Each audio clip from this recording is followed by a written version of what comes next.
Good evening, brothers, sisters, and gender norm resistors. It's time once again for some more Pirates of the Geek Vortex podcast with me, your host, Ollamh. Welcome. That's right, we've made it through yet another week. Yay! All right, so we'll just go ahead and jump. I think we'll just jump right on into the Pirates chat and see what all's going on. Hello, everybody. Hello. I think I got Caden while he was adjusting everything. Hmm? I said I think I got you while you were adjusting everything. Oh yeah, I'm trying to fix the pop filter. Ah.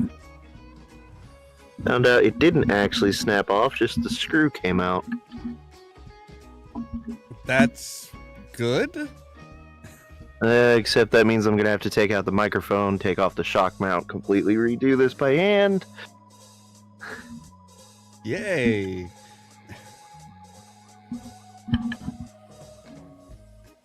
How's your week been?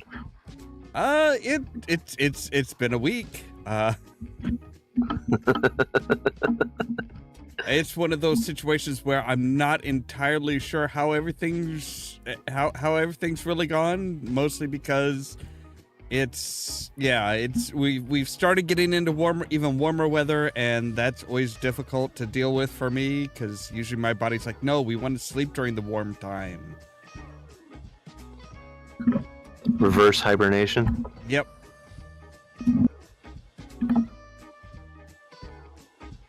So, how have you guys been? I was having a great day until suddenly my brain decided to be like, hey, you know what'd be really good right now? A stark dose of harsh reality. Yeah, that's never good. Yeah.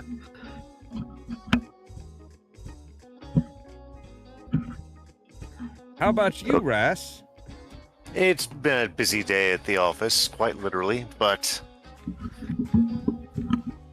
we made things, we got things out, we made proofs of concept, and then I went home and played video games, because of course I did. Sounds about right.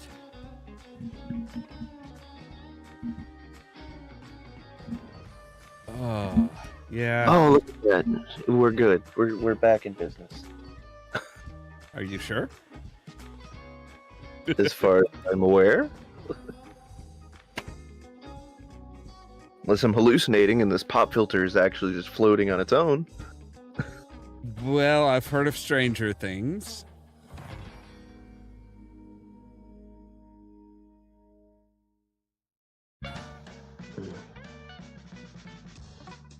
So yeah, Caden, you were kind of the one that brought up that you wanted to talk about, kind of revisit the idea of things that we've seen in media first and then became reality, or they kind of became staples of. Oh yeah. And of course, the first and most obvious one is, in fact, the Babelfish. Because, I mean, you barely can go anywhere without seeing an ad for Babbel nowadays. True. Yeah, and it's pretty much the route that I was looking at all this from, because the Babelfish started out as just a one-off hand wave of, well, why can everyone understand everybody in this galaxy? Because it was hitchhikers, and it was, well, we all have a fish in our ear that just universally translates every language in real time. And then suddenly Babelfish came out, and it's like, hey, we'll teach you languages. And then they upgraded, and they're like, hey, we can do languages in real time now. That's no problem. I would argue that it's more the universal translator type idea from Star Trek than truly the Babelfish. Yeah, but it was specifically because, you know, they used the Babelfish name. That's what sparked it. Well, I mean, they refer to it as Babel, not as Babelfish, so... I well, mean, now they do, yes. And the Babelfish was just a take on the Tower of Babel. So Yeah, I mean, more generally, it is just a universal translator. I'm just saying, like, when I was thinking of it, I was like, oh yeah, Babel used to be called Babel Fish, and like that was specifically this item. And yeah, okay. It just started the whole thought process. Because yeah, I mean, Star Trek is really the leader. Because if you want to get into, everyone goes like, oh, they predicted, but nah, if you want to get into things that they showed on the show that someone looked at and was like, hey, we can use that. I mean, you've got the pad, which take your pick, Kindle, the iPad, whatever. Tablets are a thing. yeah, because it started off as just like a reader, and then it was like, oh no, it's a full-on computer, and Yeah. of course, And, you've got the touch screens, which are now ubiquitous. more to a point, I think as far as the screens and stuff is the contextual screens. The screens that change rather than stay static. Yeah. Because that was actually kind of a point of contention with some of the continuity people on The Next Generation, was they're like, well, no, he's touching the same. No, we've already established that this spot on the screen does this. They're like, no. It's going to a different screen. It's contextual. It's not a this button does this or this spot does this.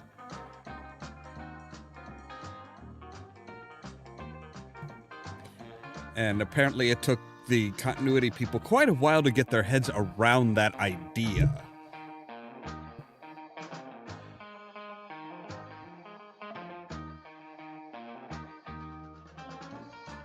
Yeah, and I still enjoy the fact that someone pointed out, hey, if we're going between the bridges of the two Enterprises, I'd rather be on the original Enterprise because it had buttons and dials and knobs and not Riker suddenly firing photons with his ass. See, that's one of those things, though, that doesn't hold up. The idea of, oh, well, Riker's firing torpedoes with his ass. It's like, no, because if you wear a pair of gloves, you can't use an iPhone. Yeah, I was about to say, never mind that touchscreen technology nowadays can barely work even with this, the smart gloves that they came out with. You'll be able to use your smartphone with it sometime, maybe. As long as you have to hold your finger just right, hold your phone like this, and everything has, it has to be, all the conditions have to be just right. And I'm sure there's like a confirmation message that you have to press before you actually fire anything.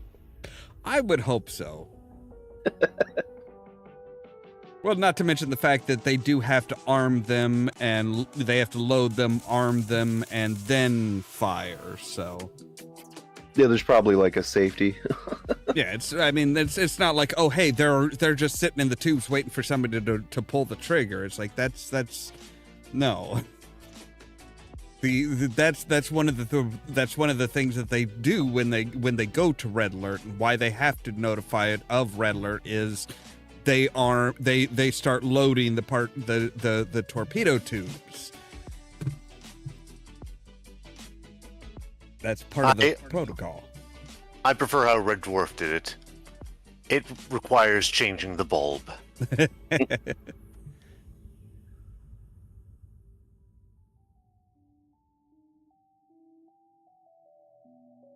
I've been seeing a lot of stuff that's.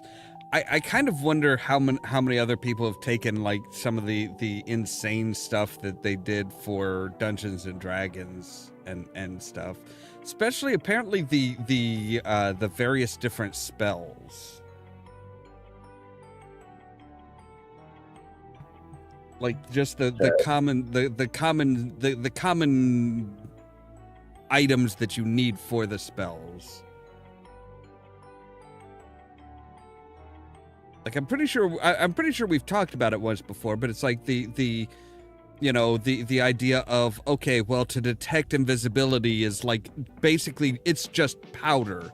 You're just putting powder out into the air. Oh yeah, yeah. Like I just found the list I made for this topic, by the way. Okay. Let's see, what else did I have? Oh, Dick Tracy's watch.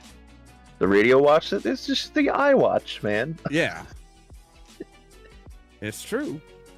Yeah, and then I had the taser. Because tasers are actually an acronym, and I keep forgetting this little fun fact. But taser actually stands for Thomas A. Swift's electric rifle. Because the inventor was a huge fan of that novel and was like, hey, I want to make that. And so he did. Let's see, we've got AI. I mean, do we really even need to talk about that?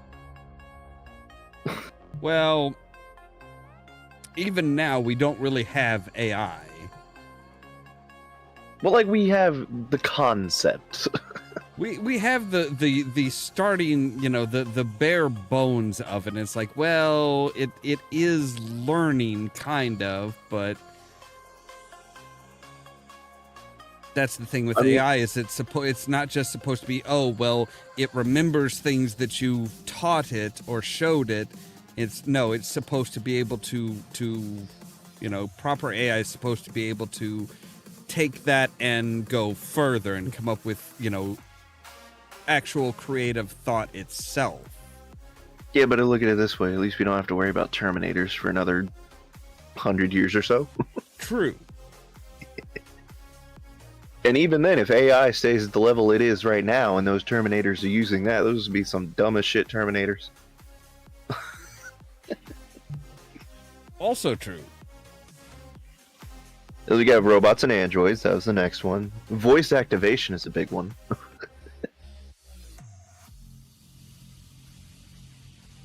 And then I found a company that strikes fear into my heart because they made an actual fictional company real.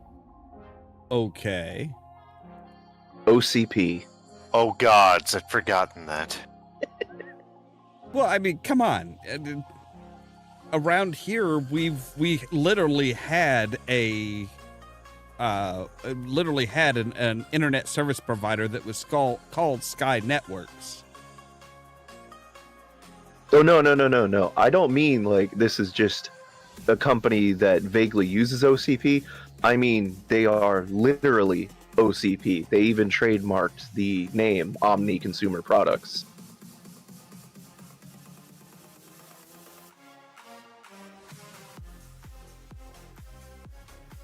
But the good news is, unlike the fictional OCP, they don't specialize in fucking you over and giving you potentially dangerous products. They specialize in making fictional products real. So they haven't started fucking people over yet. Technically.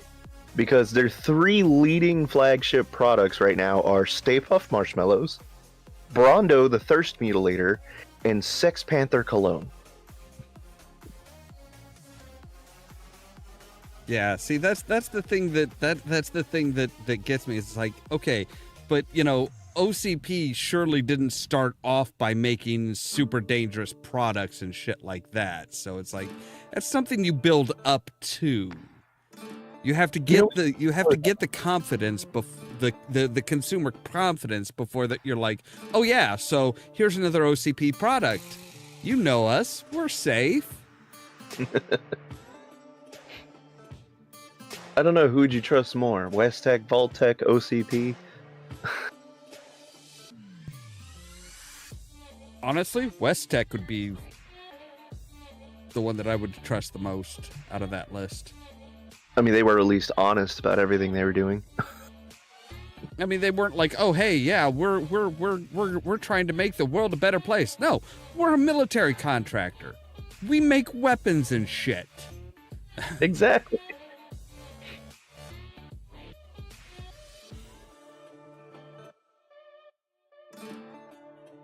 I find it weird that we've seen more organizations based on fictional ones come into reality than we have devices from fiction come into reality.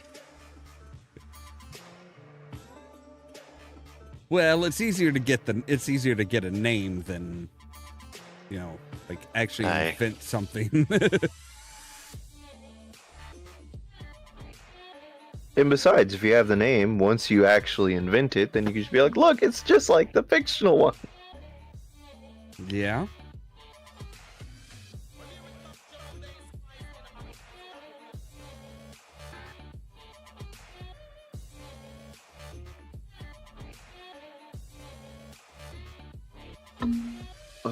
Let's see, what else can we think of? Anybody else got any examples?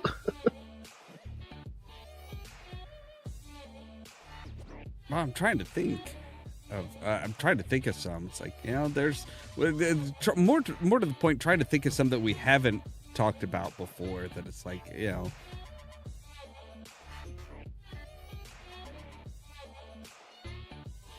I mean, they keep trying to make lightsabers.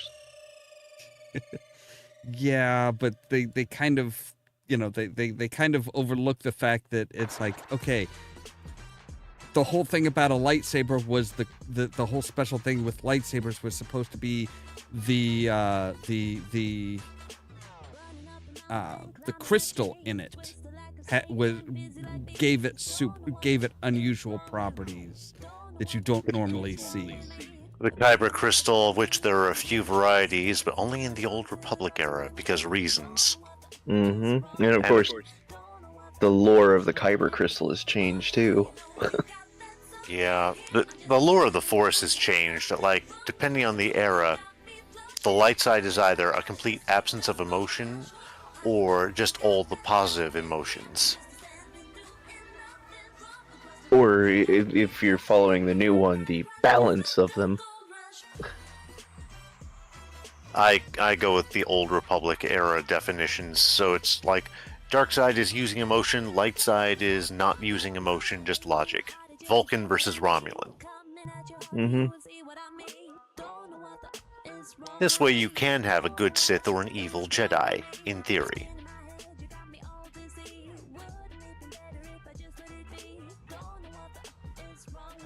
Yeah, see, with that, I don't know. I guess I kind of go with more the idea of, the Jedi have changed over time, mostly because, well, like, for example, the most recent one that they've come out with, the Acolyte, is unique because this is during the period where the Jedi think that they are just untouchable. They think that, oh well, we are undisputed.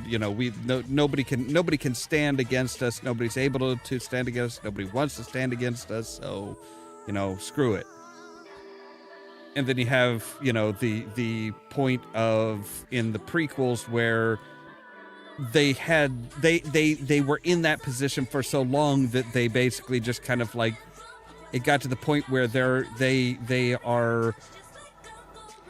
don't believe anything. They don't believe that there's possibly anything that could stand against them, so they don't really do much of anything at that point. It's just kind of like, yeah, we're the badasses here, so everybody else can just fuck off. I saw they're making Acolyte now. That just debuted. People at the office are raving. I haven't taken a look yet. All I saw was that they have Wookiee Jedi and orange lightsabers. See, orange uses red. Purple uses red. So in theory, anyone who's using either of those colors should have a healthy familiarity with the dark side. Yeah, and that was kind of the idea of Mace Windu was, yeah, he's not, he doesn't use the dark side, but he is very familiar with it.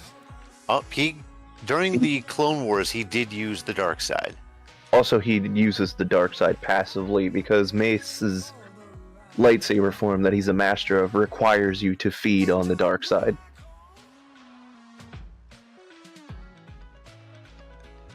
And he at one point uses it to crush Grievous's ribcage.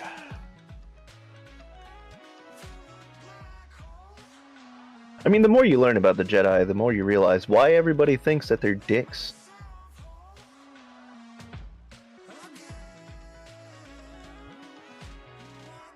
Well, basically, their whole attitude is just kind of like oh, well, we are better than you. We know more than you do. You should listen to us and always give over to what we think should be.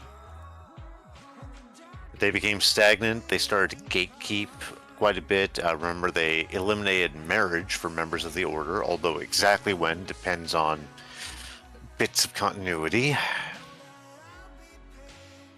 Yeah, and it's, even far back into the era of the High Republic, it was, okay, well, we're going to find, in order to be a Jedi, you have to be found when you are young before you actually establish any emotional connection to your family. Once you have that, once you have an established emotional connection, you have to be real special in order for us to take you.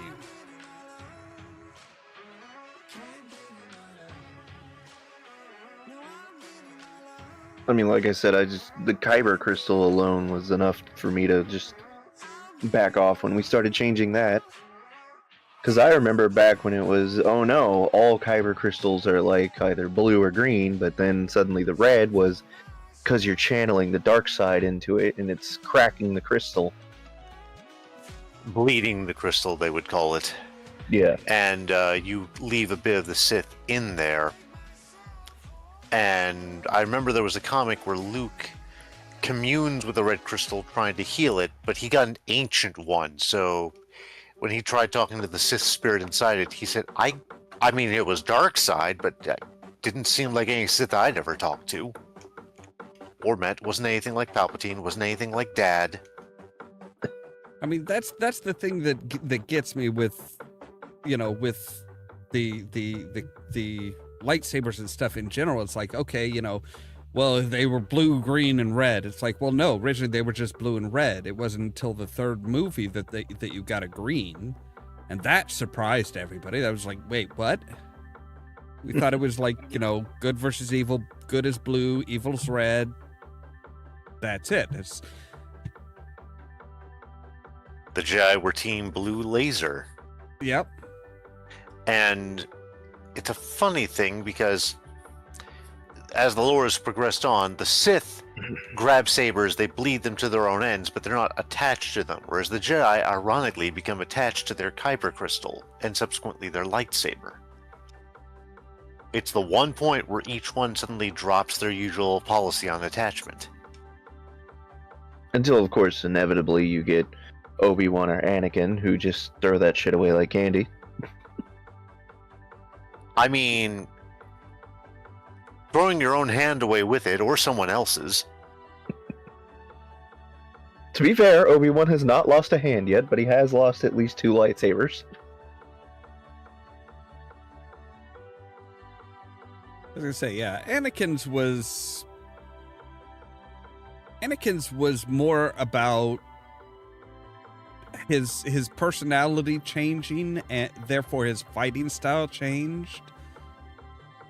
He wanted something that would work better for being a much more aggressive fighting style. So that was why there was such a difference, but that's supposedly why there was such a difference between Anakin's and Vader's saber. Vader's was thicker and longer, so that he was able to put more force, more torque into it. He gained more leverage, so he could attack harder. Well, he also had to compensate. It's also why he held other fighting styles in contempt. He didn't like anyone who fought with 2 sabers or with a 2-handed saber like Maul's. You mean 2-bladed? Yes, thank you. I was gonna say, I'm like, well, 2-handed, that's kind of like all of them. I mean, you could single hand like Dooku does. Well, to be fair, his was made after a rapier, so it would have to be a single hand. Right. Well, his was made drastically different from everybody else's. Dueling was his thing. Well, if you look at the handle, it curves. There's a small straight point where the blade comes out, but then it curves around. So if you're looking at his hand, you would say, oh, the blade's going to be here, but it's actually off. So no matter, so if you're looking at this hand and his arm and his body more toward as far as where the attack's going to be coming from, you're going to miss it. It's never going to be where you expect it to be.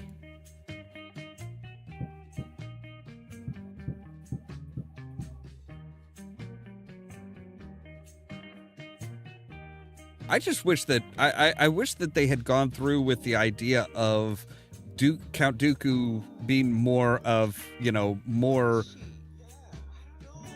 using more of a thrusting style of combat than swinging style. I think they had to build around Christopher Lee because a fighter like Dooku is going to have a lot more foot movement. But as spry as Lee might have been in his youth, and he probably would have been absolutely on board with doing that thing a decade or two earlier, he has to work with what he had. Yeah. Mind you, watching a youthful, spry Christopher Lee fight, like, something like Yoda, who's just, a blur of movement himself from all that agility, which I wasn't that wild about in concept, but rolling with it for now, would have been a breathtaking bout of choreography. That's the thing that I've heard lots of people be like, oh, but well, yeah, they complain about that type of thing as far as Yoda's fighting style, but it's like, but it makes sense for him. It makes sense for the species. If he's going to fight with a lightsaber, it absolutely does. But I guess in my head, growing up with the older movies, my brain was like, I never saw Yoda or Palpatine use a lightsaber, so when they do in those movies, it just throws my brain off. I could see that. That's why I honestly wanted to see just each of them just go without wielding a saber, just using their minds and their political influence, both of them, in a sort of chess match. The idea of either one even doing physical combat, even throwing things at each other, just kind of made me go, eh. Kick-ass fight scene? Yes, but somehow it felt out of character. But then, again, watching Yoda and Dooku fight in the second prequel also seemed out of character. Watching Yoda fight seems out of character. Exactly.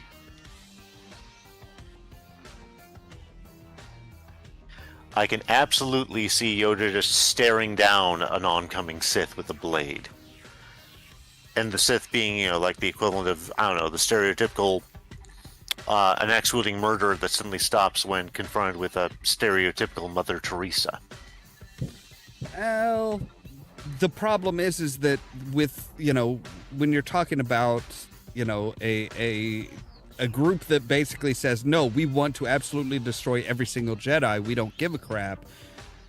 An axe-wielding murderer, yes, but a psychopathic serial killer isn't going to blink an eye.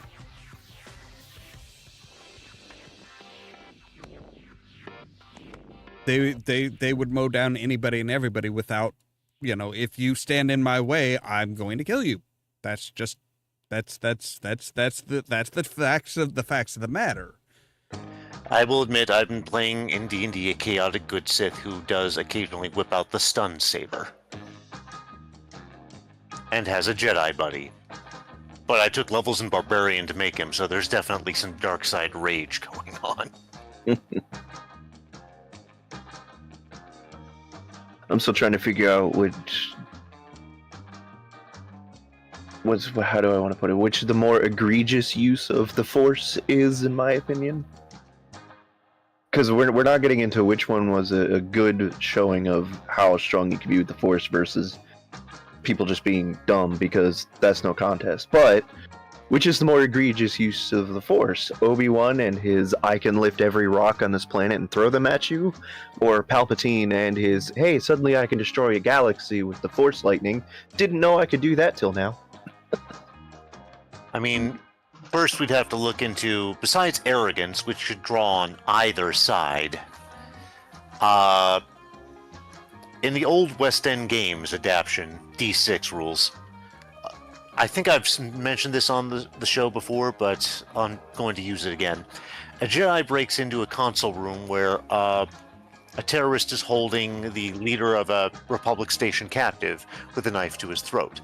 Another terrorist has their finger over the self-destruct button for the station they're on. The Jedi uses the Force to take the dagger from the one guy and throw it into the chest of the guy with his finger over the button. Now, the station commander is suddenly fighting the one who did have a knife to his chest. The guy who had his finger over the button now has a knife in his chest. Okay, I flubbed that, but you know what I mean.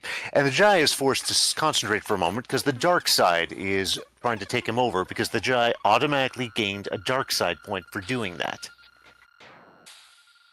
By strict rules of the game, using the Force itself, not your saber, but the Force, to directly injure someone, even a punch, gained you a dark side point. God forbid I accidentally mistime a Force jump and hurt someone. That Right? one would be a little more like, the intent is not behind it, so I don't know how you would rule that. I'm sure it came up in FAQ somewhere. But the idea was intent to use the Force to cause direct harm or pain to a living creature automatically result in a dark side point because you had the arrogance to take their life into your hands. Of course, there was no way to suddenly get Force side points the other way around, and this is in a system where even non-Force sensitive characters could gain dark side points. Look at the new stuff from Fantasy Flight, and Jedi can be corrupted with dark side points, and Sith can be corrupted with light side points. So, a more yin-yang approach than, I'd say, West End treating dark side like reverse humanity. Yeah, I don't know. I don't know how I would. I don't know about. I don't know if that would really work overall, because it sounds, to me, it sounds too simplistic. It sounds too, oh hey, you know, it Right. just, yeah. It rubs a lot of people the wrong way. Regardless of what era of Star Wars you grew up with, West End was official, quote unquote, for a while, because not a lot more media was coming out. We're talking the 80s and 90s. We're talking back when they were actually having tie-ins with TSR to put stuff in Polyhedron magazine. I actually have an entire issue dedicated to Force vampires from the Knights of the Silver Order of the Jedi. It got to be a weird issue. I guess my problem with it is that it's too black and white. It's too, Yes. you know, you And- can't, you know, yeah. I mean, the idea of, well, now you have to, now you're tempted to be corrupted by the dark side and stuff like that, and it's like, that's just, yeah, that's a bit. Yes, there's stuff in the current canon actually, and I think it would apply to the EU at this point, that the predecessors to both Jedi and Sith were a balanced devoted order called the Jedi. So, you know, put an apostrophe in there and let it rip. But the idea was you had to be balanced, and anyone who got too dark or too light got the boot. And that makes sense. And then eventually the light influence took over, the dark got kicked off the planet. Dark side, you know, first Jedi Civil War happens, the Sith go find the Dark Jedi go find Korriban, and then they take over the Sith species, and then the Sith Order is created from that.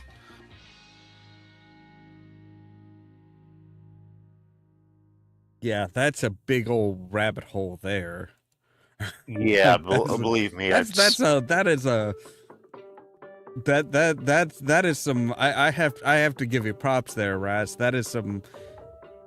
deep lore. That is some grade A broad strokes. That's how the lore currently is written. And at my office, considering who I work with, I am not the foremost Star Wars expert. We both know exactly who blasted me out of the water there. Oh yeah. But yeah, I mean, they've gone back and forth with bits of lore. Sith, of course, being a species drawn up into 3 separate races that get so blended into humanity through interbreeding that if you have any sign of Sith heritage in your face, you are called a quote-unquote Sith pureblood by the time of the Old Republic games. And of course, by the time of 0 BBY, we've gotten to the point where the Sith species is pretty much extinguished, having been entirely absorbed into humanity. See, that's one of those things where I'm not so certain that they would even go that far as to say, oh well, they've all been absorbed, because basically where they come from is very, very difficult to get to.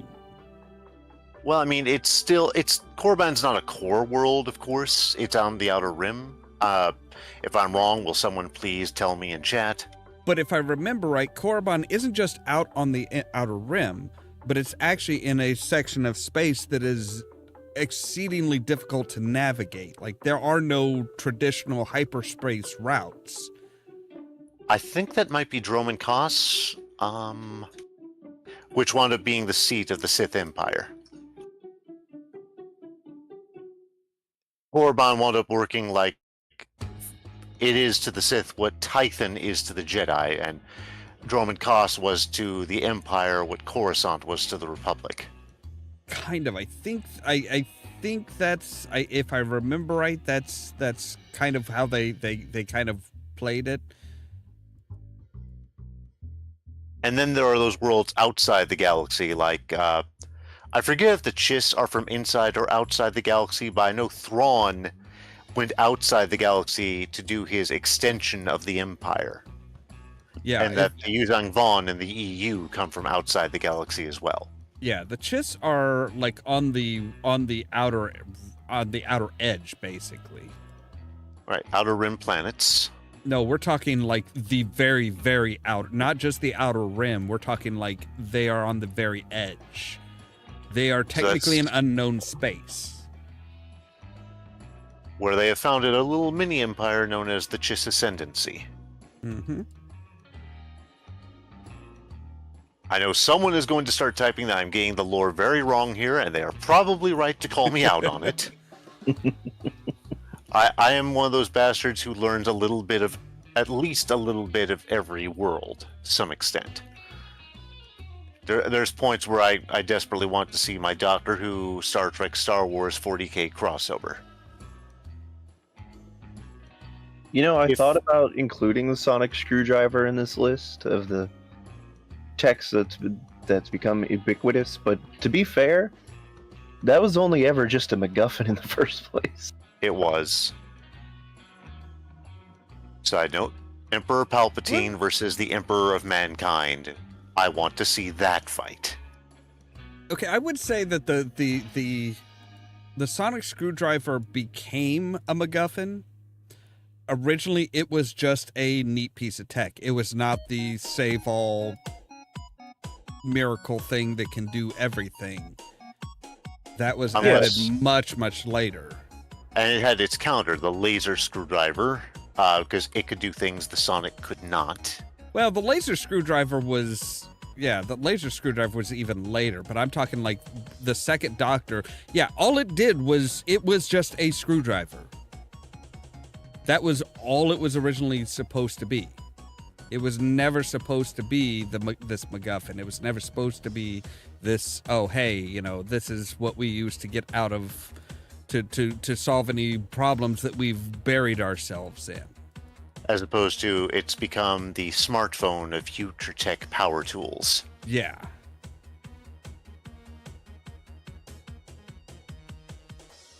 Of course, Like it's become a running gag where he's like, I'll just use the sonic screwdriver. Oh no, that doesn't work. We're doomed. I was like, when has the sonic screwdriver ever worked in the past 6 seasons?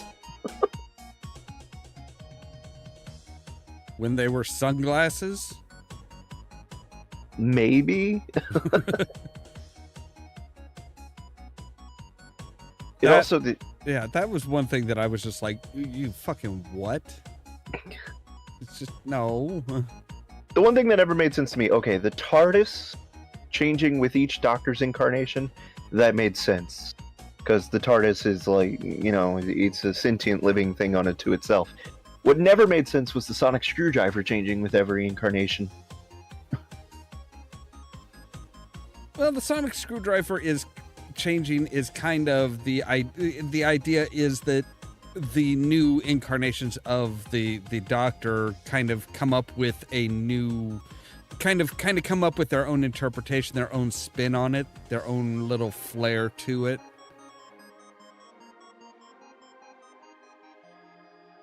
Yeah. I don't remember if it changed with the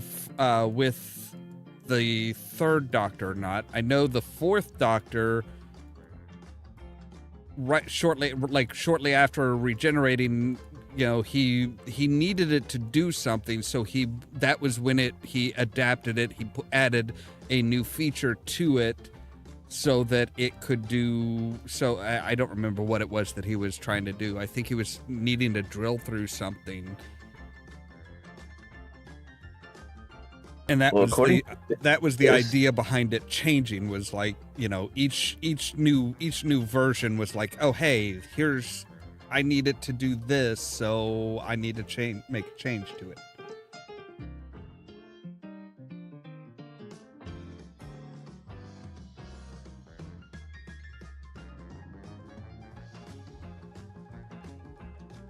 Yeah, because according to this, it says 2 had his own, then 3, 4, and 5 shared one, 6 changed, 7 and 8 shared one, then 8 got his own, the War has his own, 9 and 10 have a shared one, 11 and 12 shared, and then 12, 13, 14, and 15 all have their own.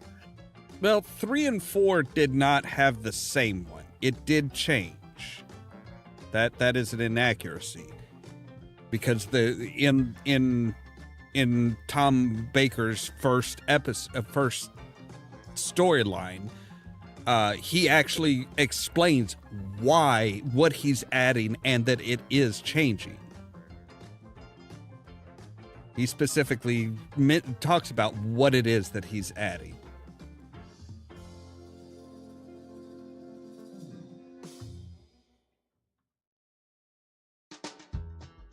Because it's when they're trying to get into this, I think they were trying to get into a gated area, and he was like, oh, well, here, add this to the sonic screwdriver, and now it can do this.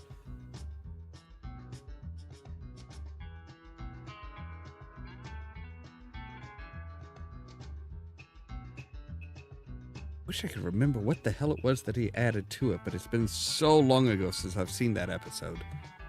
This just says that the 4th one modified it to work on physical locks.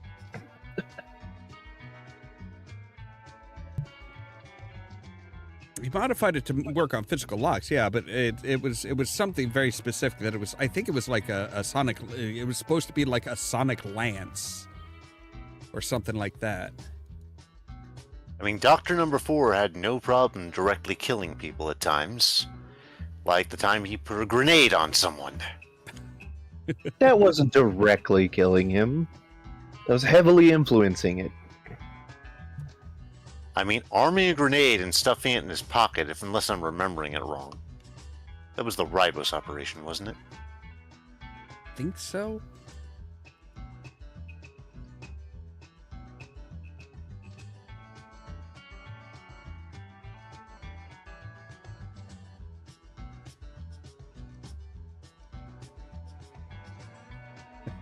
He also got into more sword fights, I think. That's all right, gamers. Yeah, I understand how it can be with loud neighbors and stuff. You just got to remember that when it's game night, you don't have to be on mic in order to play the games.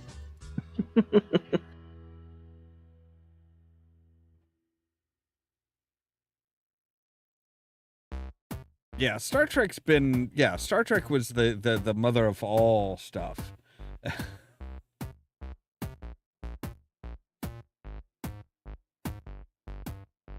It's always interesting with that, with stuff that's taken from like science fiction stuff or from some sort of media like that, as far as, because, you know,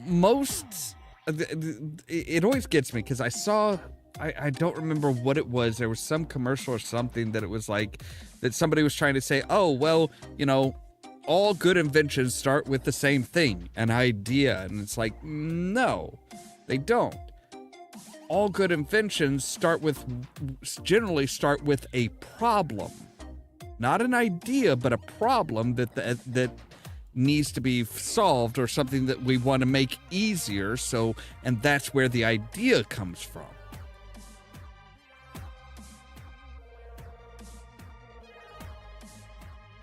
It's just with stuff like, you know, the science fiction stuff. It's like, okay, well, they're still kind of they still have a problem, but it's like, it is weird ass fucking problems that like nobody else is gonna have. It's like, nobody else has this problem. It's not a serious problem. But they're like, okay, how do we fix this? And at least with Star Trek, they're like, oh no, we're actually going to come up with a solution as to why this works or how this works.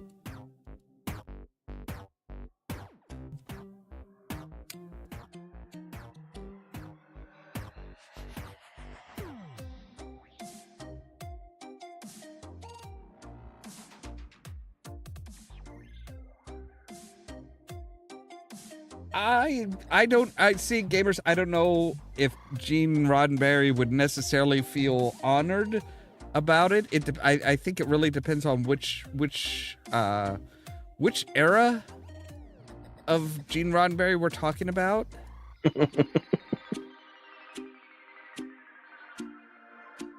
Because Gene Roddenberry was the same person who wrote lyrics for the theme to Star Trek, even though they were never used. He wrote them so that he could keep half of the royalties for the music. He was kind of a greedy person, at least early on.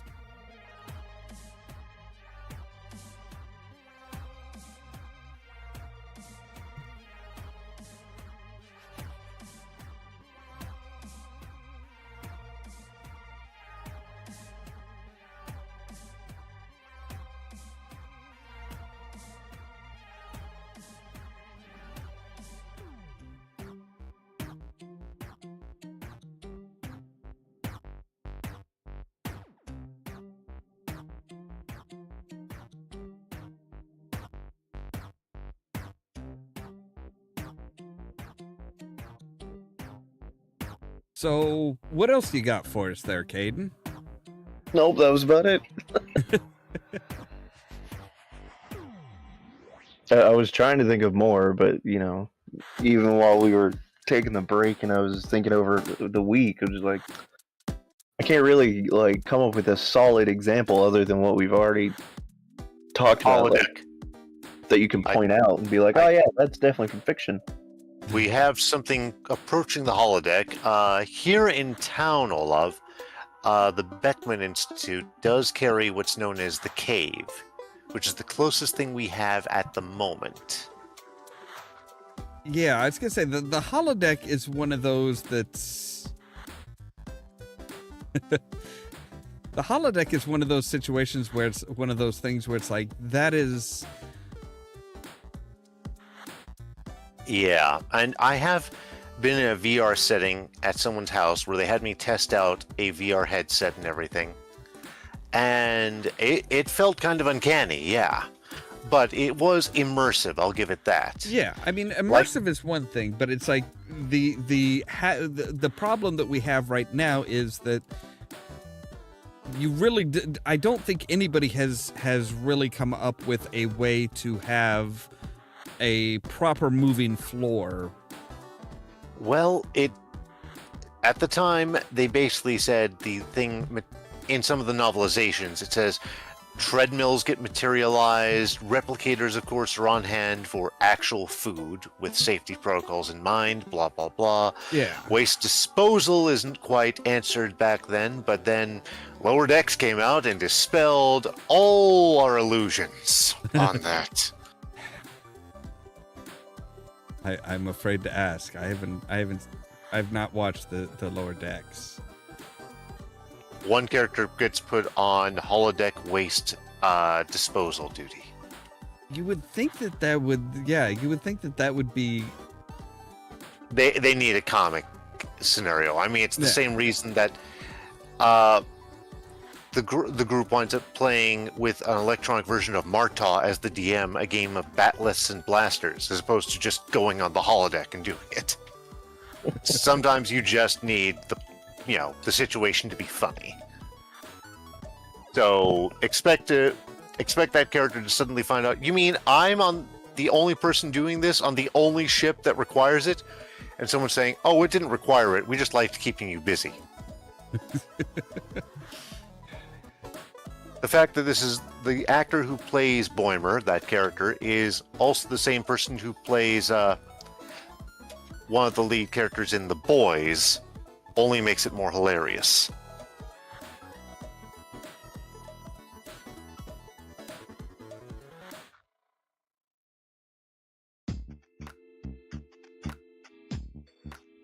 Now, a lot of people are like, I've seen a lot of people try and be like, oh, but the holodeck just makes no sense.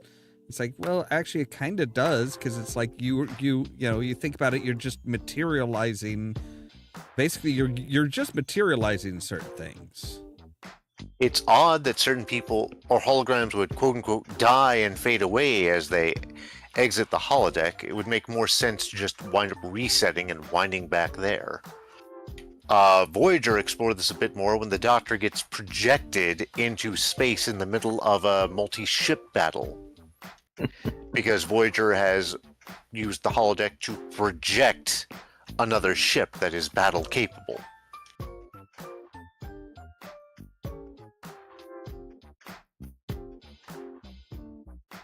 Now, Voyager, if I remember right, Voyager is one of those. Voyager was a little bit more advanced than the Next Generation wasn't it?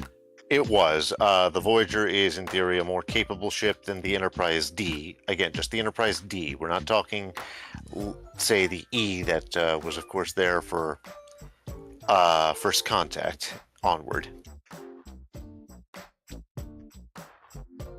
I think it was one of those more advanced in some ways, and then in others it still lagged. Yeah, it had nowhere near the capacity of the Enterprise. It wasn't meant to take whole families on, and that's why Janeway was out there without her husband. She didn't take him along. The Voyager was meant for extended missions and exploration rather than diplomatic and everything else the Enterprise was always meant for. So in some ways it was more capable when it came to, oh shit, there's a hostile species. But then when it came to, oh hey, we have to rescue an entire planet, we don't have the space for that. Yeah, it was it was also kind of it was also geared more towards the idea of, hey, we have to fight the Borg, so we need something that's more militarily capable. Somewhere between the Enterprise and the Defiant. Yeah.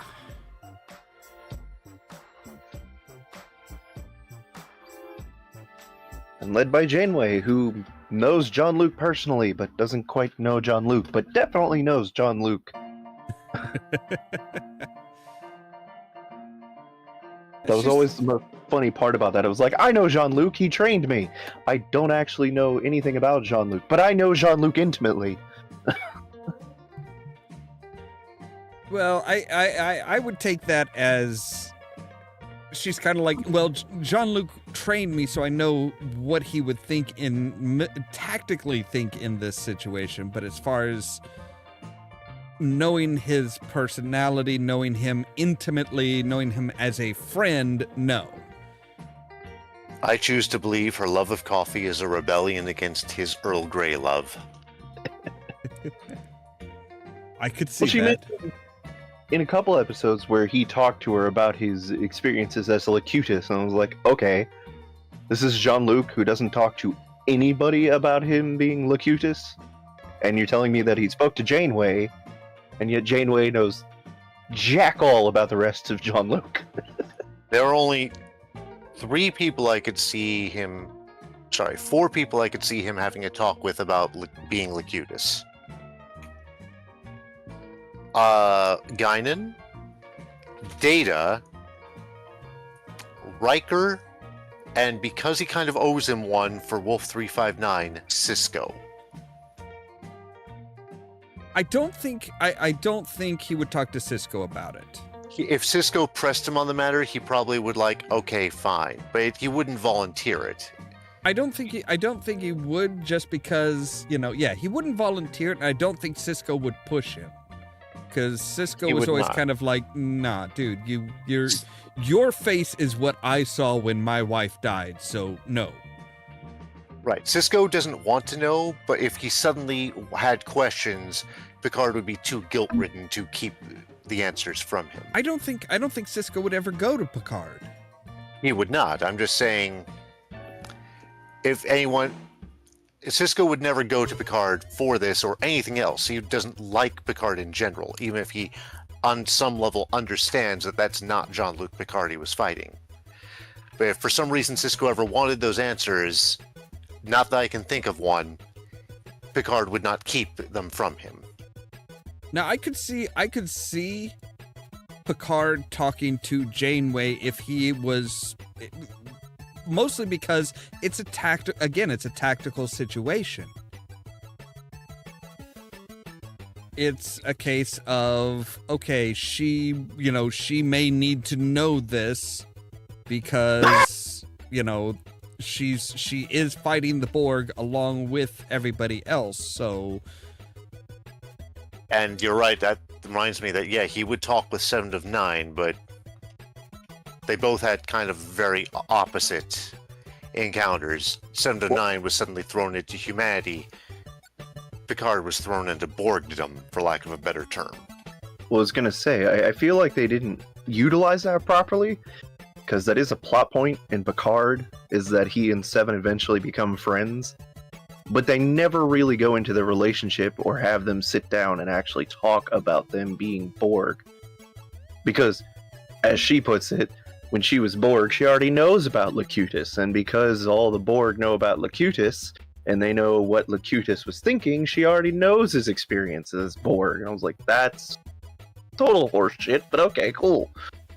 If there's a runner-up for people Picard would talk to about it, and that's probably Q, but I have not seen beyond episode 1 of Picard because I didn't buy Paramount.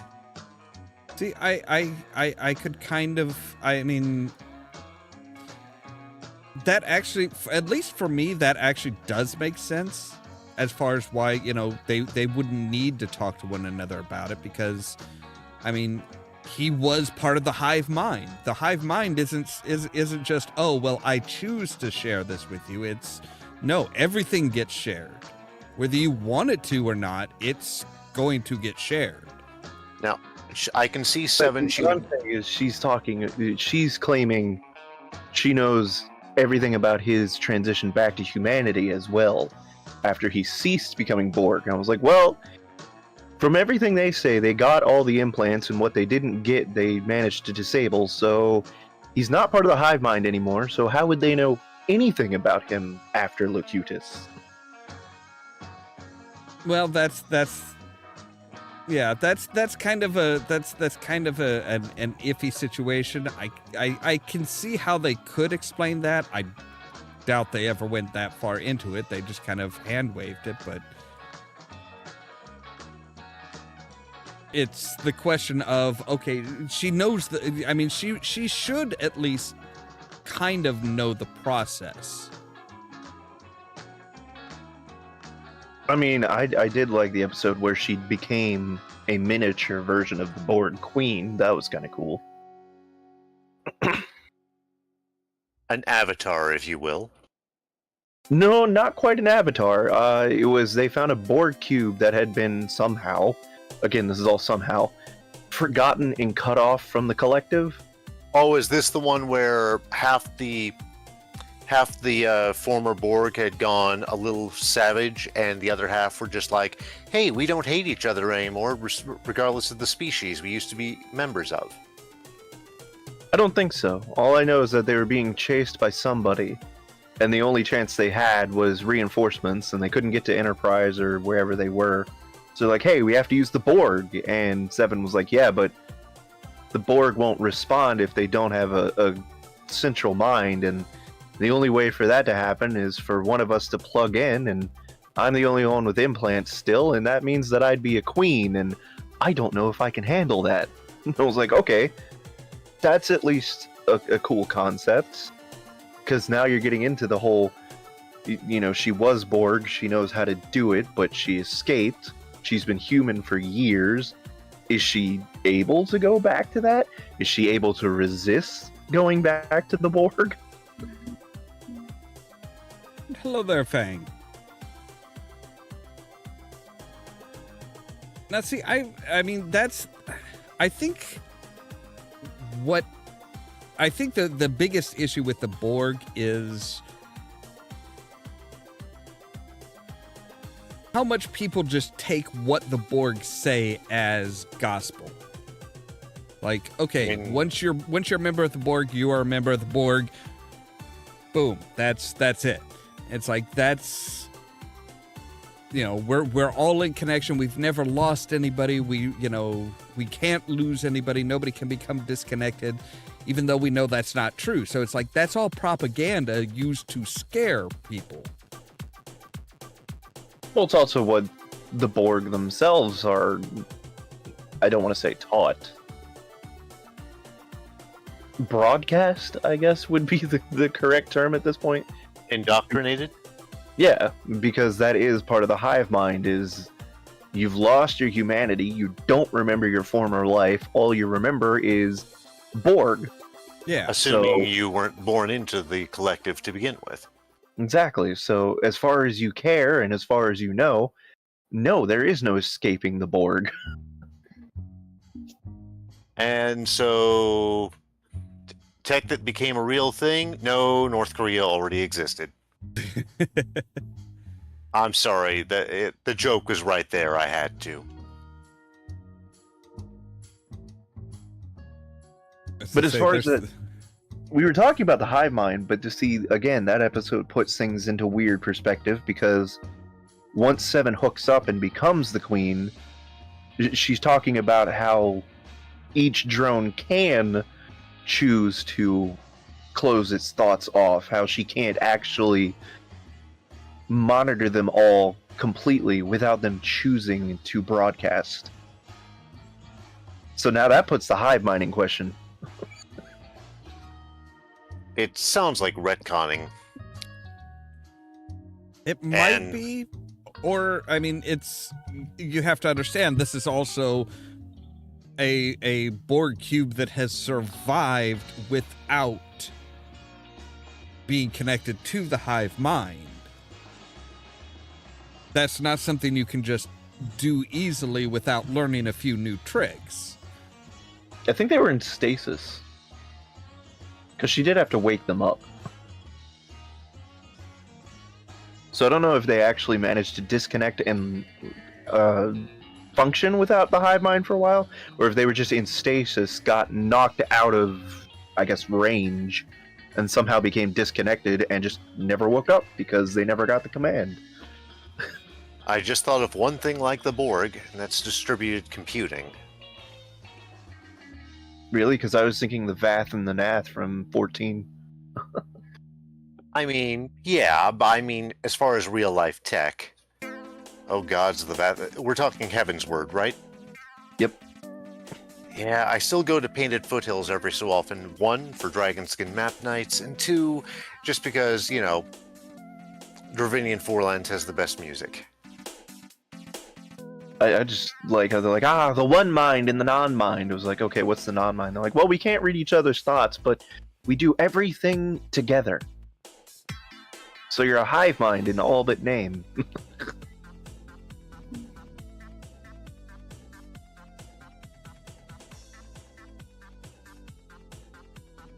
Also, they never explain, how do you suddenly stop hearing the hive mind's voice and then suddenly start hearing it again?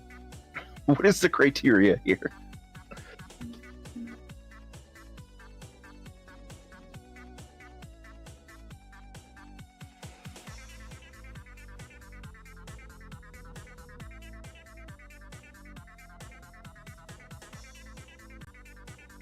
But yeah, I mean, that's, the Borg is one of those things that's just,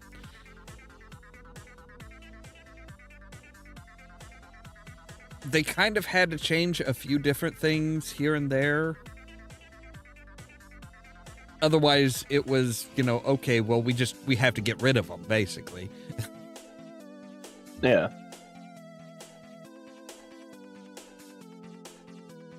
I mean, especially after, especially after First Contact, it was like, at that point, it's like, okay, the Borg have to change, because they should not, they should not be able to still function the same as they did before. Kind of makes me wonder, how long, or did he ever, how long was Data actually under the Queen's control? Or was he ever under the Queen's control and he was just playing along? According to him, he was tempted for just a moment. He says tempted, not controlled. And that makes sense, especially with all the other shit that he had going on during that movie. Well, that's what I meant, is, just with Data's programming, his brain, and the way the Sun and Ning structure works, that wouldn't have worked, honestly, because the Borg programming is very straightforward. Is you are Borg, you obey Borg, and this is how you do it. And his processing doesn't work like that. Yeah, but you also have to remember, that was when, in First Contact, was when he decided to put in the emotional chip. So he was dealing with a whole lot of shit that he was very unfamiliar with. I mean, that was when, I think, wasn't it when the Borg Queen first attacked him and Geordi? I think it was Geordi got knocked out because Data, for the first time in his life, was experiencing terror.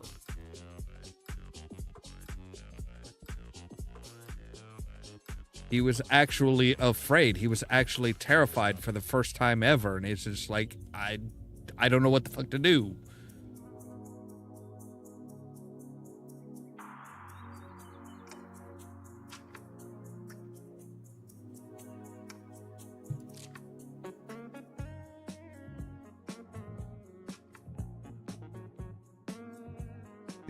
We've only been going for about an hour. I don't know how long I'm going to be. I don't know how long I'm going to be able to hang in here today. It's been a long day, huh? Yeah. I had to go and mow the yards and stuff like that today, too. So I should do mine to be tomorrow. fair, I was thinking of calling it tonight and just be like, hey, I'm too tired, but I kind of wanted to hang out. And it's good to keep ourselves regular. You know what I mean. Yes, I mean, plenty of realizing fiber. the Most every situation of life. Aye.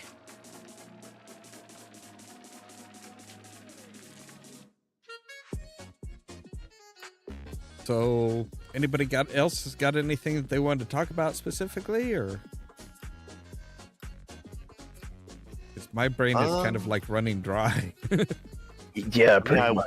I want to bring up, I don't know, like an EBBS or something, but these long old bastions of tech that would have been futuristic to science fiction writers years before. I mean, we're thinking high tech from Doctor Who, from Star Trek, but then we go look back at, say, Neuromancer or Blade Runner. Still no flying cars, not in the way we would think about them, but... You know, I've been thinking about it the past couple days, because I keep reading about this apparent alternate type of nuclear reactor we have where it uses, what is it? I think it's thallium salt instead of uranium, but like it's basically just enriched nuclear salts. And apparently it's more stable and easier to handle if it melts down. I was like, well, if we can do that, and we know that works, can't we miniaturize that and like come up with the nuclear cars that we've been wanting for fucking centuries? I'm gonna go ahead and say let's not put, you know, any kind of miniature nuclear reactor in vehicles. I didn't say it was a good idea. I said, is it a feasible idea? Feasible, maybe. But yeah, I would say that is one of those that we do not need to explore that possibility. Oh, are you afraid of having the Corvega come to life?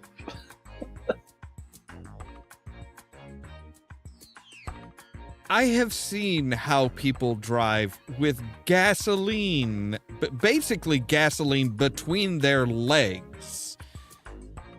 Yeah, I would not trust any of them with, you know, with a nuclear with nuclear power, a nuclear powered vehicle in any way. It's like no, just no. That's a bad idea.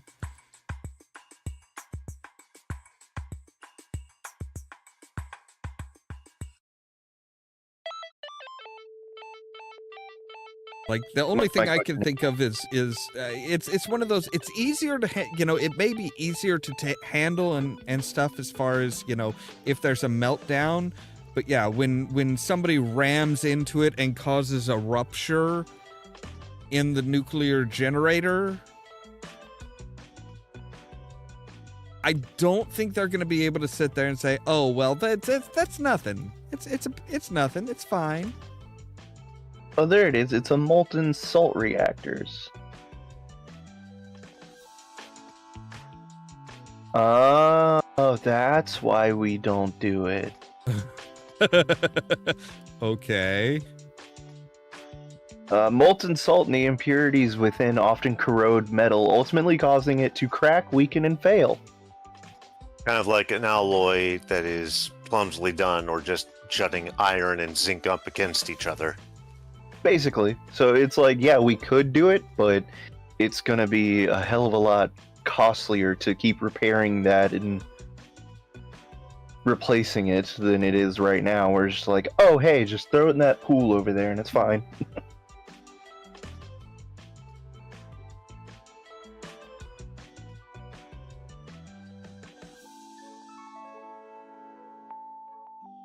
Yeah, see, I the only thing that I can think of as far as that goes with that type of thing is I'm just thinking of like the Fallout series and the cars in that, where it's like, yeah, a few stray bullets and Vega coming to life.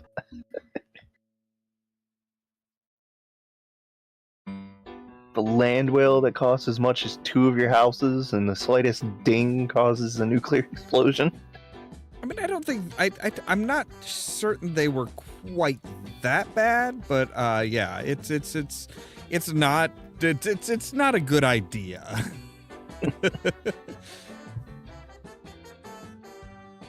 Oh, it was a thorium fuel cycle. Okay.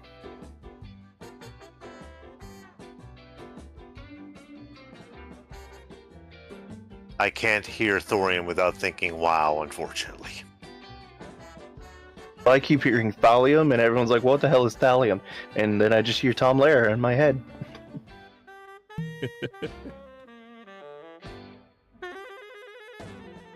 Now, one of the kind of the science fiction tech that I don't see somebody coming up with anytime soon, or quite possibly at all, and that's a functional, a reasonable and functional cloaking device. At least not on anything smaller than like a big massive ship.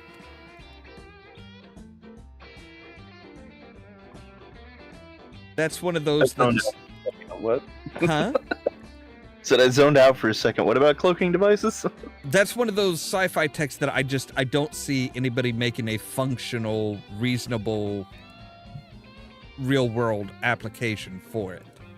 Well, I mean, they've been trying. They've been trying to do it as an actual invisibility cloak. They've been working with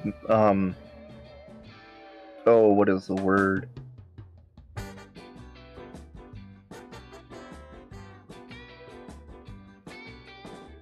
Retroflective technology. The thing that cancels out refraction, or Yeah.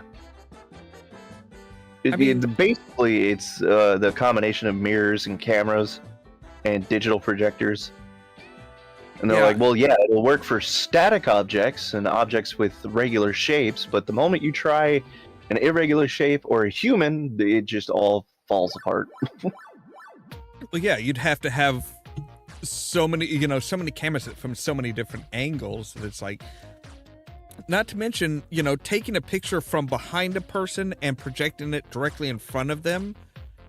I mean, you're looking at 6 to 10 inch difference. The closer somebody is to that, the more they're going to notice the difference of any patterns.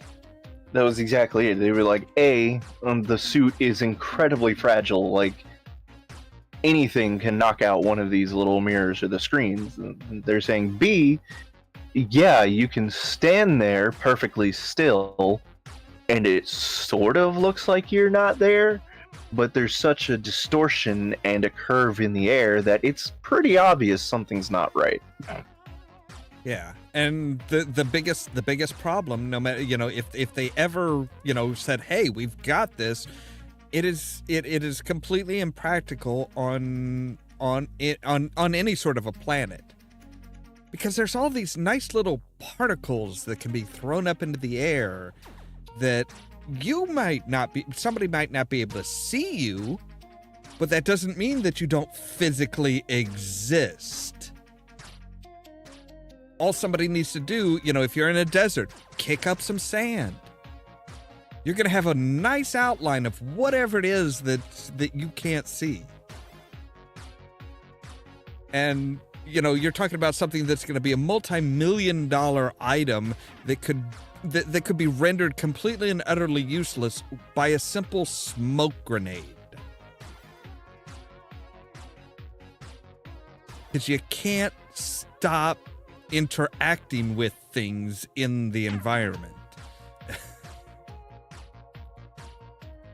And that's why it's like, I have a friend oh yeah, they're going to do this eventually. They're going to come around to this eventually. It's like, no, they're not. It is completely impractical. There's no way around physically interacting with something.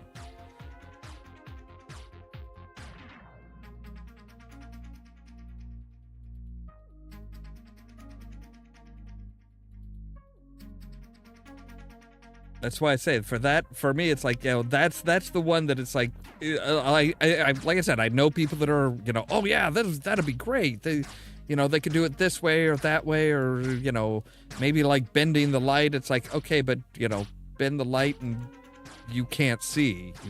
You kind of need light in order to be able to see.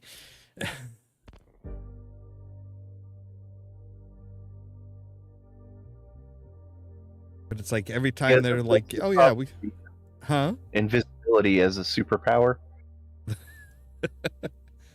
Once your eyeballs turn invisible. Yeah. It's like, hey, so, the light does not interact with you. It's like, that's kind of bad.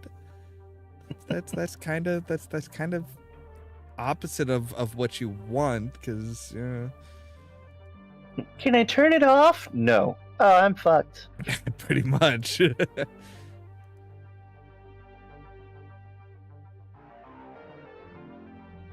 mean, as much as they had problems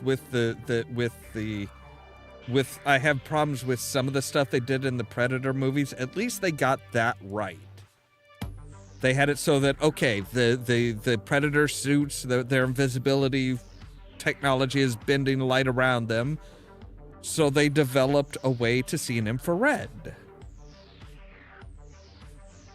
And he finds a way to screw with it. Or Arnold does. Well, no, they had to see in infrared, because the light that they're bending around their bodies aren't hitting their eyes, so they wouldn't be able to see any other way. Because if your eyes are invisible, you're effectively blind. Well, it's not so much if your eyes are invisible, because if you're bending the light around you, your eyes aren't invisible. You're not really invisible. You're bending the light specifically around you, but you can't see if the light doesn't hit your eyes. That's all sight is light bouncing off of something and then hitting the rods and cones in your eyes. Wait, they tried to make... But if all that light's bending around you, there's nothing to hit your eyes.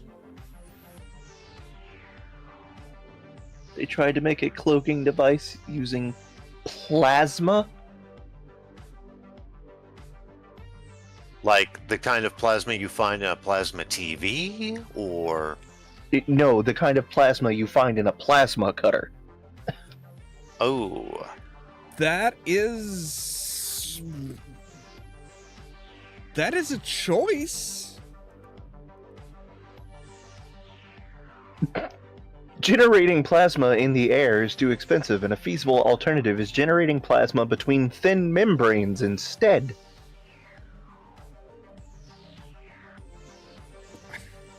A plasma cloaking device was patented in 1991.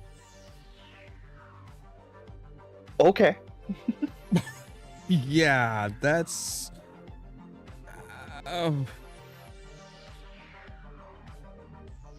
That's a thing.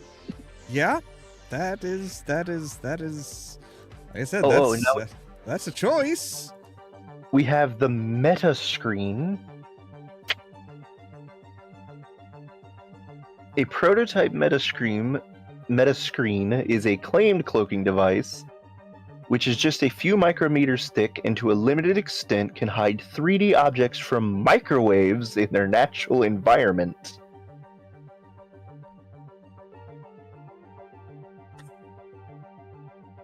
I mean, I suppose that. I mean, are we talking like? Are we talking? They're trying to make a personalized, or are they trying to make like, oh, hey, we're trying to hide like planes and jets and bombers and stuff? So this is just cloaking devices in general. The meta screen consisted of a 66 micrometer thick polycarbonate film supporting an arrangement of 20 micrometer thick copper strips that resembled a fishing net. In the experiment, when the meta screen was hit by 3.6 gigahertz microwaves, it re-radiated microwaves of the same frequency that were out of phase, thus canceling out reflections from the object being hidden.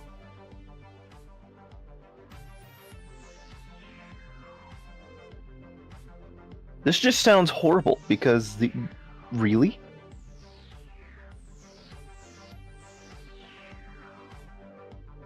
I mean, like I said, if we're talking like, oh, hey, this is something that's going to be put on like a military bomber or something like that to try and keep it from being detected. Well, hopefully so, because I mean, if we're bombarding humans with microwaves, you get another fucking problem. Yeah, I don't see any of these being like, yeah, this is a personal thing that it's like, yeah.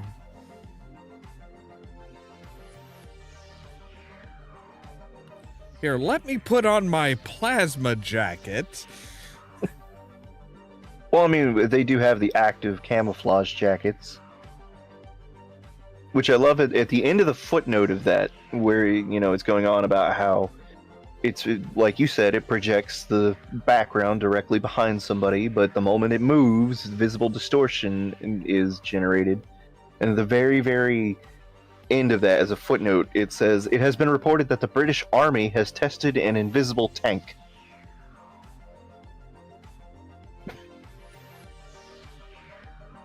Right.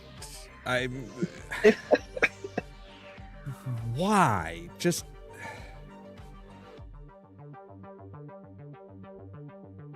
I mean, first and foremost, who the fuck is going to be standing around saying, what the hell is that racket? I don't see anything. I mean... And the tire and the tread suddenly appearing on the ground, yeah, because that is a lot of weight. Yeah, it's like, So we have these tracks of, I see these, you know, somebody up in a watchtower looking along, it's like, I swear I hear something and I'm seeing some tracks, but I don't see anything there. Oh well, must be nothing.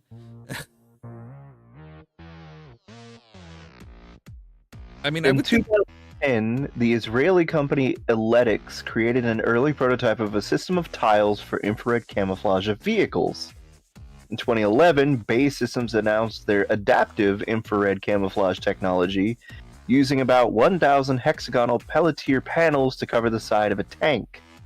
Panels are rapidly heated and cooled to match either the temperature of the vehicle's surroundings or one of the objects in the thermal cloaking system's library, such as a truck, car, or large rock.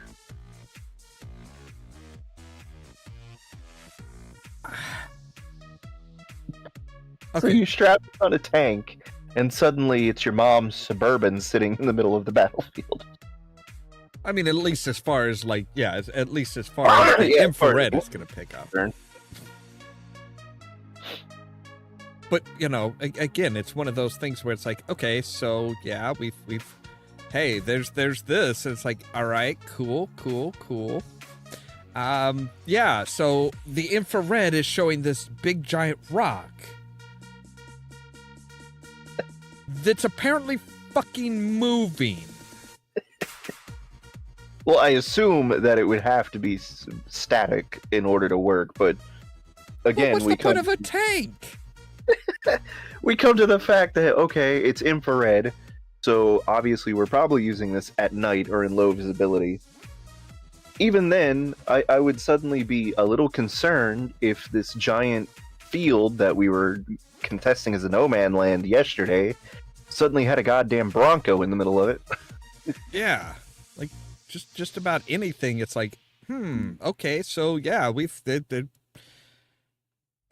fine, we're in no man's land. That's great. It's like, okay, and you know, the infrared shows this big giant rock, and again, it's like, what the fuck is the point of a tank if you can't move it? That's kind of the point of a tank versus an artillery cannon. Is you can take it with you. Where did that come from? Huh? I was saying, then you get that one smart-ass soldier of, that rock wasn't there yesterday. Where the fuck did that come from? I mean, the rock, where did it come from? Yeah, but it's like I said, it's one of those things where it's like,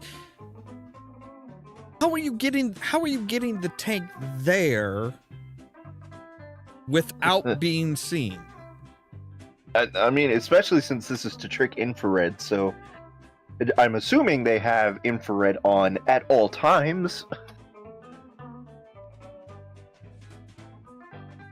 Because if you're rolling it during the day, and they don't notice a tank rolling up on them, that's on them. But if you're rolling it up at night and they have the infrared on, yeah, you're gonna get spotted. Yeah, it's and just lit up. It's like, there is some big thing coming across here, huh? Like, oh yeah, and even if it does work, like, even if it does work while you're mobile, again, if there's just suddenly a car rolling up on a no man's land. Yeah, a car rolling up, or my personal favorite still is the rock. It's like, okay, there's this big giant fucking boulder that's moving. It's like that is going, you know, that is going to cause some kind of an alarm, whether it's, oh hey, this is somebody trying to do something, or oh shit, are we in the middle of a fucking are we in the middle of a fucking earthquake or something? Because the landscape is just shifting around on its own.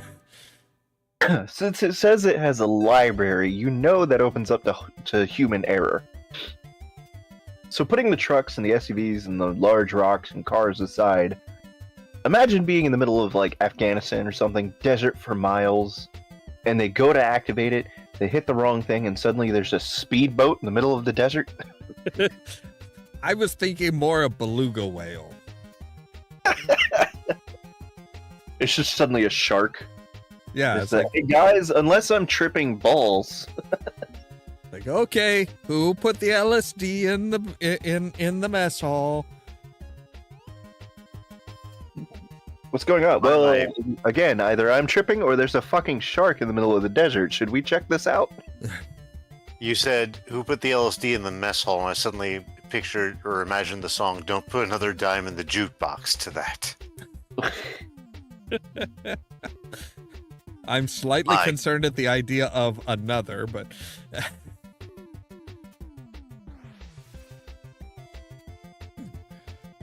But yeah, that's just, yeah, like I said, it's the amount of, the sheer amount of bullshit that they would have to do in order to make something like that feasible is, yeah, more than it would be worth. Like I said, you think about the fact that, you know, how much ever this costs, you know, okay, put them on planes. We'll go back to using flak guns that put up big plumes of smoke and bits of metal up into the air. Just about all of these ideas can be brought down by some of the oldest technology.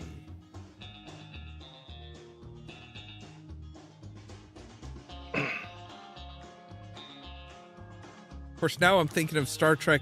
Which one was it? I think it was, it was Star Trek Beyond, where they have these ships that basically work together as a hive and stuff, and they wind up disrupting them using the Beastie Boys. Mm-hmm. And it's like, yep, okay, that. I never would have thought that movie of all things would have been like, oh hey, you know, yeah, this is actually relevant in some way.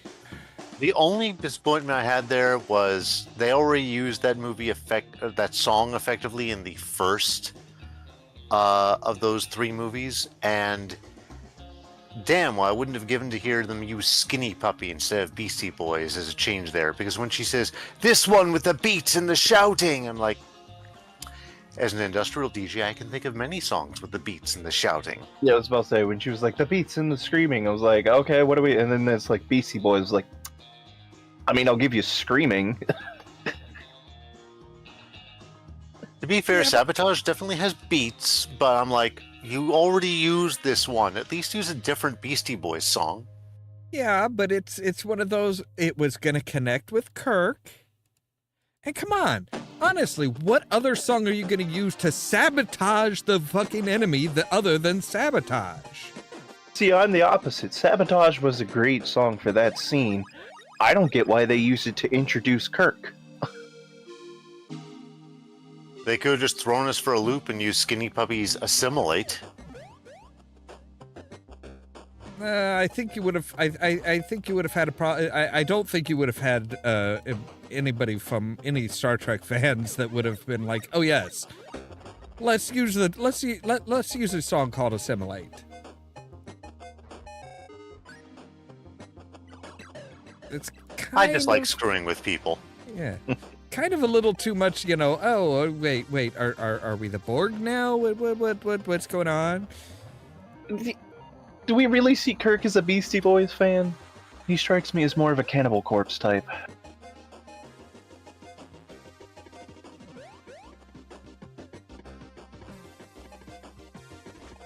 I mean, as far as, you know, being the one to, you know, wanting to do his best to piss his stepfather off, yeah, I could see that. I could absolutely see him being the Beastie Boys kid. As a Gen Xer, I can absolutely see him being like, "Oh, I want to piss off. I want to piss off my stepfather." So yeah, Beastie Boys. Yep, that totally makes sense for me. No, you can kind of see it. I suddenly had that meme flashback in my head where someone was like, I find it funny that we all see James Kirk as like the jock and John Luke as the nerd, when in reality it was entirely different. And I saw one of those earlier. I think it was yesterday, and somebody pointed out the reason why, and it does make sense. John Luke looks like the bookish nerd because of his first officer, William I'll fuck anything Riker. And then Kirk looks like he looks like the swashbuckler because his first officer is Spock, Mr. Nope, we do everything by the book, you know, everything has to be logical.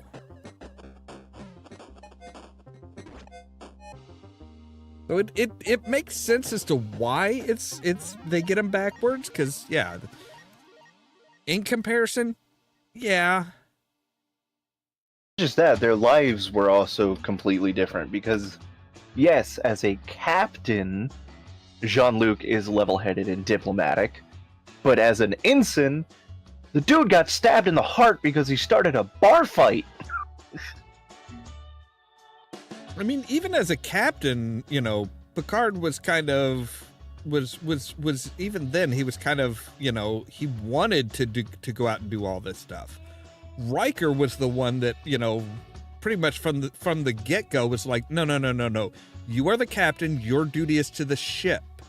You don't go on expeditions. You don't go and do this. You don't go and do that. That's my job. Yeah, but we're talking about, like, when it came to the fights and everything, it was I am piloting a ship that could just completely destroy you, but I'm not gonna. But yeah, I mean, even as their captaining styles, it's like, yeah, they still had that, you know. I mean, hell, Picard, instead of going on was supposed to go on vacation and instead wound up, you know, going in for grave robbing.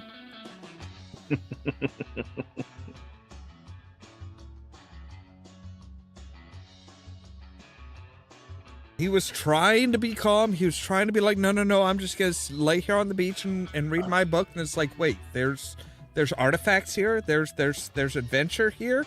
All right, yeah, let's go.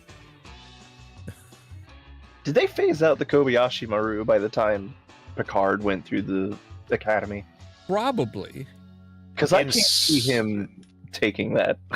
In the non-canon novelizations, no, the Kobayashi Maru is still around. I think Peter David's novels made a reference to it. But it's just, I don't remember ever hearing outright that it's been canned. I mean, as far as in canon stuff, I can't see that they would keep it around. I think they would find if anything, they would have to find something new as far as seeing how a captain would face their, you know, would face a no-win situation. And actually, I think you could say that they did implement something new. Because remember, when Wesley Crusher was taking the test to join the academy, they at that point and actually when Picard was joining, I think too, it was no, there is a psychological test where you have to face, you essentially have to face your worst nightmare. And for Wesley Crusher, it was making the same decision Picard made as far as who to save and who not to save. And, when there's a sudden fires. Basically, how would you have handled it if you were in Picard's place and, the day your dad died? So I would say they probably, I think they've changed it. They've probably, I like to think that is their, hey, this is the new, we're going to really fuck with your head.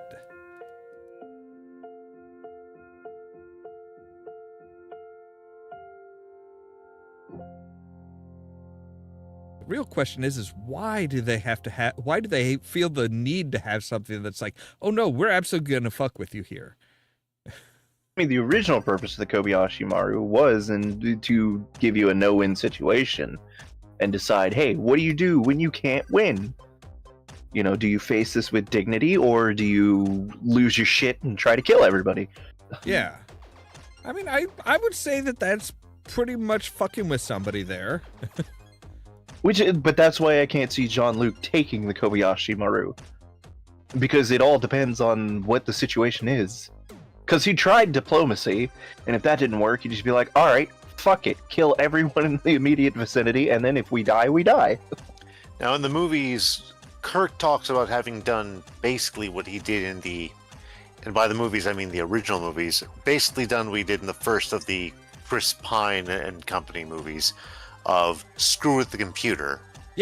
That's canonically how Kirk wins. He wins the unwinnable situation because he reprogrammed the computer. It was nothing special. He fucked with the computer, but he did it without getting caught, which impressed his teachers. And that was the big point. We're going back to what we were saying. That was a big point in a lot of people's things about Kirk being seen as the jock and Jean-Luc as the nerd, which is Kirk is the one who reprogrammed the Kobayashi Maru and didn't get caught, whereas Jean-Luc wouldn't have even thought of that. Yeah, and I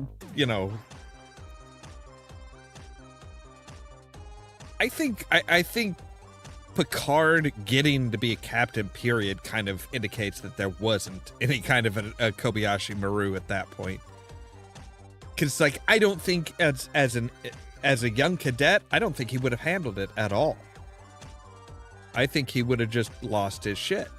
Sure, later on, when he's captain, he can sit there and say, hey, you can do everything right and still lose. That's life. But that's as a captain after a long career in Starfleet. Even as a captain, it wouldn't work, because the whole point of the Kobayashi Maru wasn't just that, the life support in the other ship is failing, but also you're surrounded. You're going to die too. Yeah, but that's what I'm saying. Picard doesn't believe in a situation where he's just immediately going to die. So he'd just be like, no, but okay. by the time he is captain, yes, he does. Because that is a quote from Captain Picard, that life is not fair. Sometimes you can do everything right and still lose. That's life. That is a quote from the Picard character. So by the time he is captain of the Enterprise, yes, he does realize that you're not, you can do everything, you can do your best and you're still going to lose. That is a reality. One of his great quotes that's been turned into a meme right alongside, "We have no law to fit your crime." I need to go to the bathroom real quick, so I will be right back. Okay.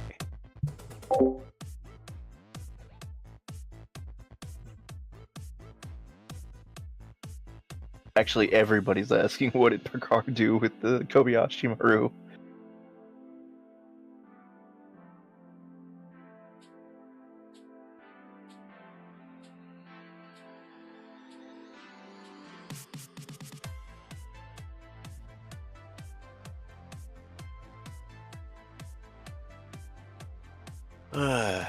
I mean, Kirk, the Kobayashi Maru, as it is not supposed to be winnable, Kirk interfering with it will be, naturally found of, hey, he won. That's not supposed to be possible. Okay, what happened? And That's what I'm saying. Is the moment that somebody proved they could screw with it, I would imagine Starfleet would phase it out. And Kirk, the Chris Pine version of Kirk does it, I think, to screw with Starfleet, just to make it's like a protest move. It's like, it's quite clear he obviously cheated, and he admits to as much in court. But his whole point to it is basically to say, I don't believe in unwinnable scenarios. Now, in the original canon, I would choose to believe that's what he did, and they've just probably said, okay, fine, you made your point, now go on, and didn't make as big a deal about it as they would later. Because after all, it's practically a throwaway comment in, Star Trek 3? I think so.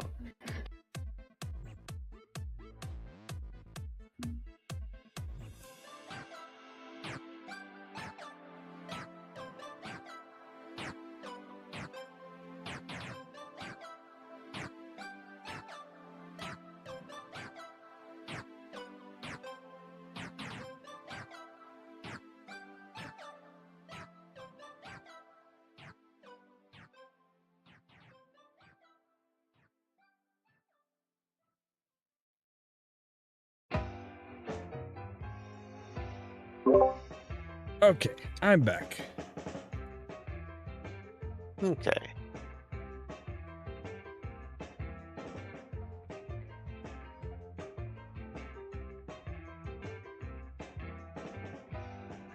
Well, it sounded like we're pretty much done for tonight then. I think you might be right. So, all right, you guys want to say your good nights? Good night. Tomorrow night, Over to the Edge at 10 p.m. Central on Community Radio for East Central Illinois, 90.1 FM, WEFT Champaign, streaming online at new.weft.org/listen. All right, and I'll go ahead and do my outro. As always, guys, thanks for being here. Thank you for having us. As always, thank you guys very much for watching. If you like the video, don't forget to hit the like button. If you're new here, don't forget to prod the subscribe button. If you want to be kept up to date of when we go live and stuff like that, make sure to ring the bell, but also check out the social media links down below. The Facebook page, the Twitter account, the Tumblr account, and the permanent invite for our Discord server, where I make sure to notify you of when we go live and stuff like that. All that so that you can stay tuned for more from Ollamh Productions. Cheerio!